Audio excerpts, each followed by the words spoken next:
Dream of the Red Chamber, Chapter 14. We're talking about Wang Xifeng, or Fengji, and her takeover of the Ningguo mansion. It's just a fantastic example of management theory in practice, but from, a completely unexpected place. The source is Chapter 14 of Dream of the Red Chamber, and the situation is, well, it's a total mess. A complete disaster. Fengji, who is from a different branch of the family, is brought in to run this enormous, complex funeral. And the house staff she has to work with are, let's just say, experts at avoiding work. And she did it in hours, not weeks. How did she take this sprawling, chaotic household and just whip it into shape? Well, to get the scale of the problem, you have to look at how the staff saw her coming. I mean, her reputation was already huge. What were they saying? The chief steward, a guy named Sheng, he pulls everyone aside and basically says, be careful. He calls her a famous, fierce commodity, sour face and hard heart. A fierce commodity. That's not a compliment. Not at all. Yeah. And he adds that when she gets angry, she won't recognize people, meaning she doesn't care who you are, who you're related to. All the usual excuses and connections are just gone. Exactly, which in that kind of hierarchical system is terrifying. But here's the fascinating part. Even though they're scared, they kind of know they need it. One of them actually says something like, we actually need her to come in and fix things. Everything is a mess. So they're drowning in the chaos they themselves created. They know it's broken. They know it's broken, but they can't fix it from the inside. They need that external force. Okay, so Fengji arrives. She walks in. What's move number one? It's not yelling, is it? No, it's much smarter than that. Her first move is to establish total visibility, control through information. She orders two things drafted immediately. First, detailed account ledgers, the BUs. So she knows where every single thing is. And second, and this is the killer move, a complete roster of every single person in the household, the Jiaku Huamingche. The roster, the list of names, that's not just a list, that's a weapon, isn't it? It's absolutely a weapon, because in a place that runs on personal favors and unwritten rules, a written, verifiable list means there's nowhere to hide. You can't just blend into the background anymore. Nope. You are on the list. She knows your name. She knows your job. Anonymity is gone. And with it, the whole culture of plausible deniability. So once she has the names, then comes the law. Then comes the law. She gathers them all, and she surgically removes the one phrase that was killing the entire organization. Which was? She told them, you can no longer say, that's how this mansion always was. Oh, that is the sound of corporate death right there. Because we've always done it this way. It's the ultimate excuse for doing nothing. She just bans it. And she says, you follow my rules now. And if you make a mistake, the punishment will be clean and straightforward, no appeals. That's the psychological warfare. But she backs it up with something practical. The time grid. Oh yeah, the time grid. Right. It was terrifyingly precise. This wasn't try to be on time. She gave them exact times down to the quarter hour. She even used her own personal clocks, her Zongbiao, to make it clear there was one official time, hers. So just how brutal was this schedule? It was designed to break habits. Roll call was at Maozang RK. Which is 5:30 in the morning? About that, yeah. Incredibly early. Breakfast at 10. But the real game changer was how she handled communication. The constant interruptions, the quick question that kills productivity. Exactly. She killed it. She decreed that all reports, all warrants, all requests, wheeling Paihushi, could only happen in one single short window at midday. Uchuke. So you have to consolidate your questions. You have to think ahead. You can't just wander in and bother the boss whenever you feel like it. You can't. And she held herself to it, too. She was there for the 5:30 a.m. roll call, and she was there at night, Juchu, to personally collect the keys. She lived the system. Okay, so she knows who everyone is, and she knows when they're supposed to be working. Next is deployment. And this is where the hyper-specialization comes in, right? Yes. This is, it's like a 17th century version of an operational flowchart. She takes her 144 staff members and gives them incredibly specific, single-focused jobs. Give us some examples. The detail is just wild. Okay, get this. 20 people split into two shifts. Their only job was pouring tea for guests. That's it. That's it. Another 20 people, their only job was meals and tea for the family. 40 people were assigned only to the funeral rites, incense, oil, that sort of thing. So there's no excuse. You can't say, oh, I was busy helping with dinner, so I couldn't pour the tea. Zero ambiguity. But where it gets really innovative and, frankly, a little scary is how she dealt with theft. Asset management, the stuff that always goes missing. Right. She used a system of collective financial accountability. It's called MIALP. So how did that work with, say, the dishes? Okay, so she assigns 4 people to be in charge of the teacups. Yeah. Just the teacups. If a single cup goes missing or breaks, all 4 of them have to pay for it. Oh, wow. Same for the wine and food vessels. 4 people in charge, 1 thing missing, all 4 pay. So you're not just accountable for your own work. You're now policing your 3 colleagues, because if they mess up, it costs you money. You are watching them like a hawk. It's weaponized peer pressure.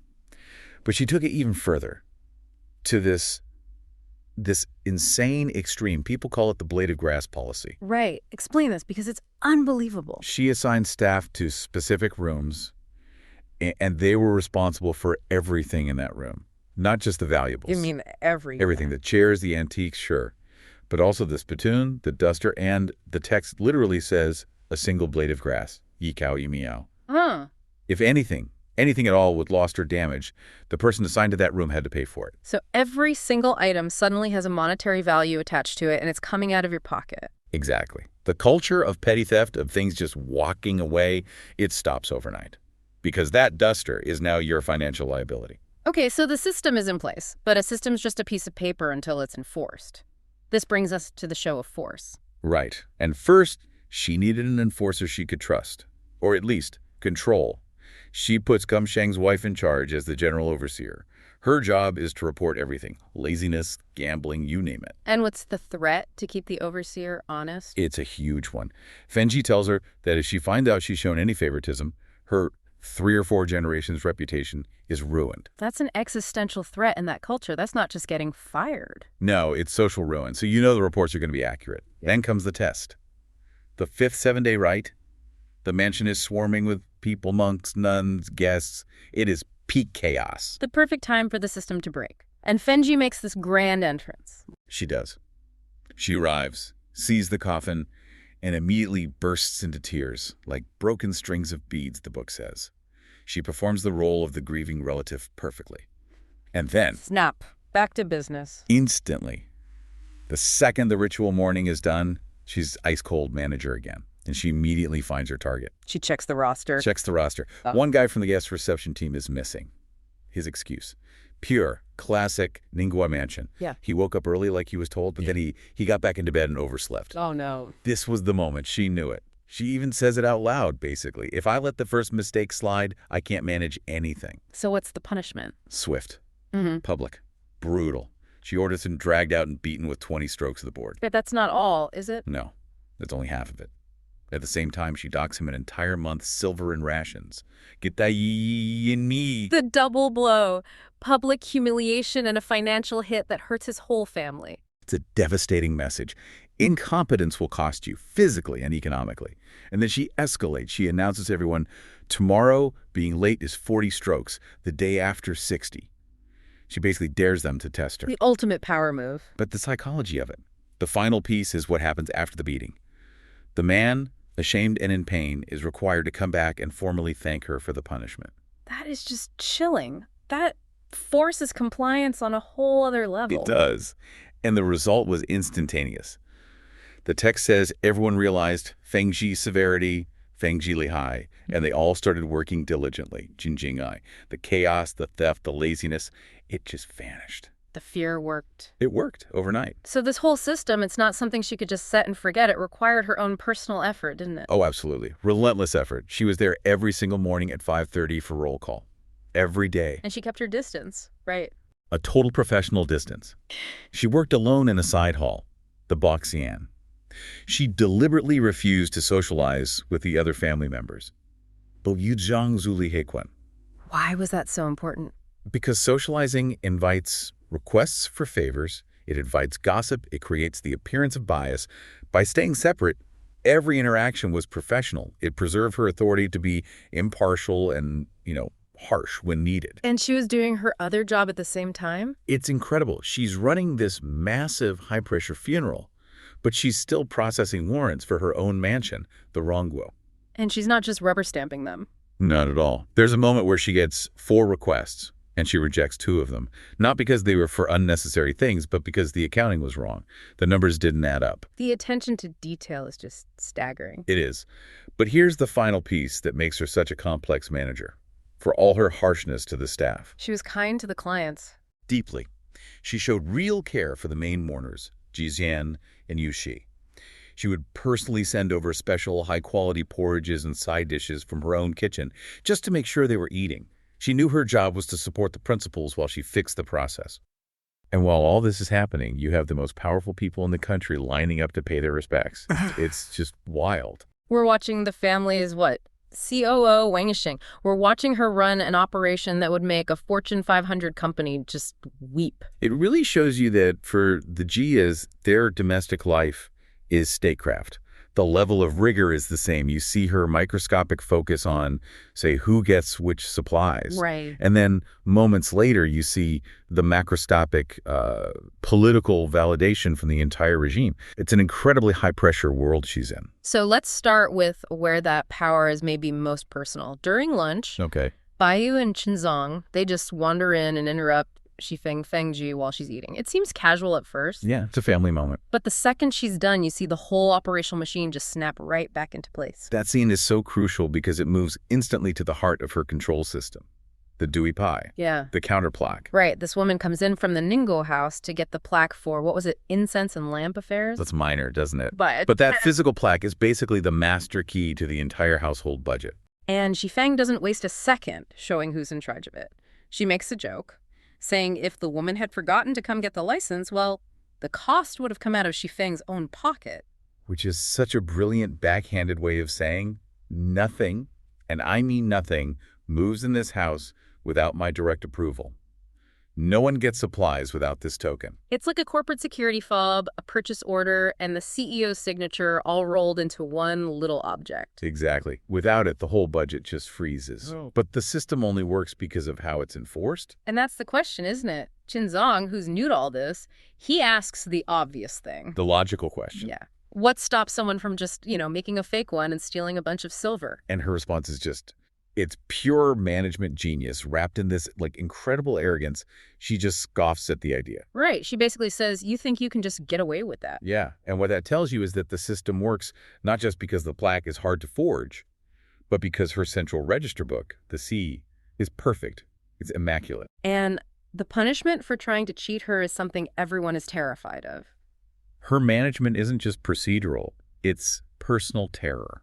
But doesn't that make the whole thing incredibly fragile? I mean, if this entire financial structure rests on the fear of one person, what happens if Xifeng gets sick? That's the key insight here. The system is fragile. It's designed to funnel all control through her, this one indispensable person. Which is why she's always proving that she's on top of everything, even to Baoyu.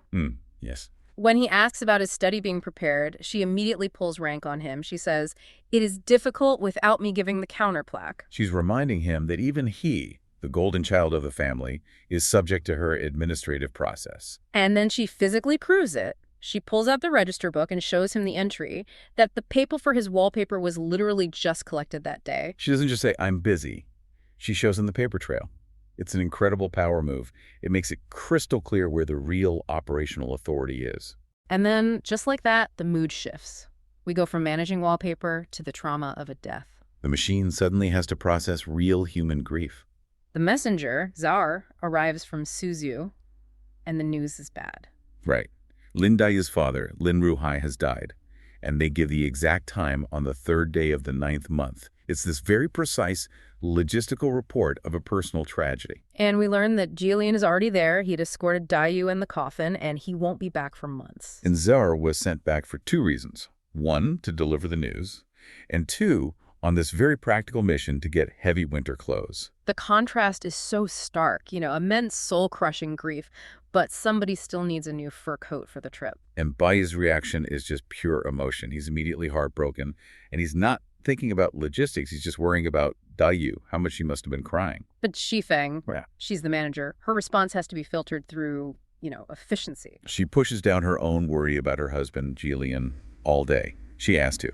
It's only late that night, after she's personally checked all those winter clothes with Pinger, that she calls Zauer back for a private debriefing. And this is where we see the person behind the CEO. Her instructions start out pretty standard. Right, like, don't let your master get angry, be careful. But they escalate so fast into this intensely personal threat. And it just lays bare all of her deepest anxieties. That threat it's just striking. She tells Czar to make sure Jialin doesn't drink too much, and then very specifically she says, don't entice him to get involved with disreputable women. And she threatens to break Czar's legs if he fails. Wow, it's not a suggestion, it's a direct threat. It shows that the same, unwavering control she applies to the account books, she applies to her marriage. For her, control is everything. She's managing silver, she's managing staff, and she's managing her husband's fidelity from hundreds of miles away. So she finishes giving these terrifying instructions at, 4 in the morning? Something like that. And then 2 hours later, she's up again to face the next crisis, the sheer scale of Qin Kiking's funeral. She has to pivot from micromanagement to, state-level diplomacy. Exactly. And this is where the family's power goes from being an internal administrative thing to this massive public spectacle. The workload she has before the funeral even starts is it's monumental. I mean, get this, she's not just managing the funeral. She's running, 7 different high-level projects at the same time? Mm-hmm. She's organizing convoys, securing her own lodging, delivering birthday gifts to a prince's wife, congratulatory gifts for a duke's new son. And on top of all that, she's still managing Yingqium's illness, consulting doctors, reviewing prescriptions. It's an executive function nightmare. But the text makes it so clear that she's the only one who can do it. During the all-night vigil, she single-handedly manages everything. Accommodations, the theater, the entertainment, everything. Because all the other senior women in the family are, for one reason or another, unable to handle it. They're too shy, or they can't walk far, or they're afraid of meeting high-ranking officials. Right, so she's the only one with the confidence and the, what the text calls the unrestrained behavior and generous speech to command a room full of nobles. She looks the highest ranks of society and acts like she sees no one. And everyone praises her for it. They're in awe of her competence. So the funeral itself becomes this huge litmus test for their political status. It stops being about family grief and becomes a massive display of their connections to the state. Let's talk about the spectacle itself. The procession needs 64 pallbearers. In black clothing, yeah. But the titles on the spear banner, the Mingjing.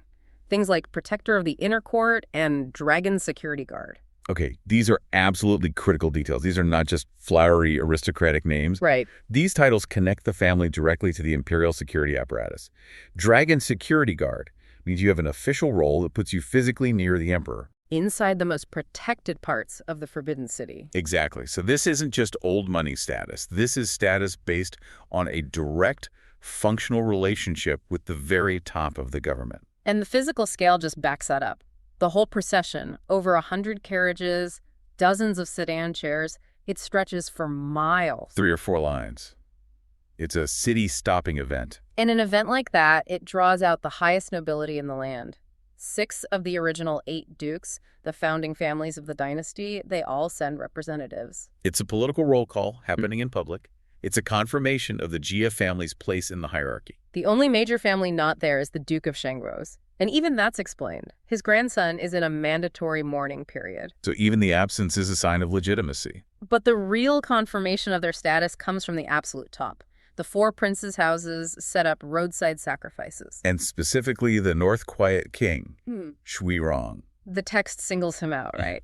As the most meritorious of the 4, his family still holds the full royal title. This is actual royalty showing up. And that is a massive, massive endorsement.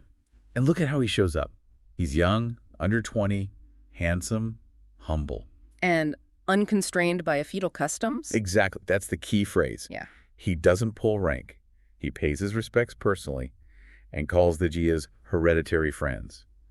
That is political gold. And then the status boost just goes into overdrive. The king makes a specific, personal request. Yeah. He asks to meet the one born with the jade in his mouth, Baoyu. He says he's wanted to meet him for a long time. This is the moment. This where Baoyu goes from being just a grieving family member to a political asset. And his father, Jia Zheng, he gets it immediately. He orders Baoyu to take off his mourning clothes, Tuo Kwa Shaofu, before he goes to see the king.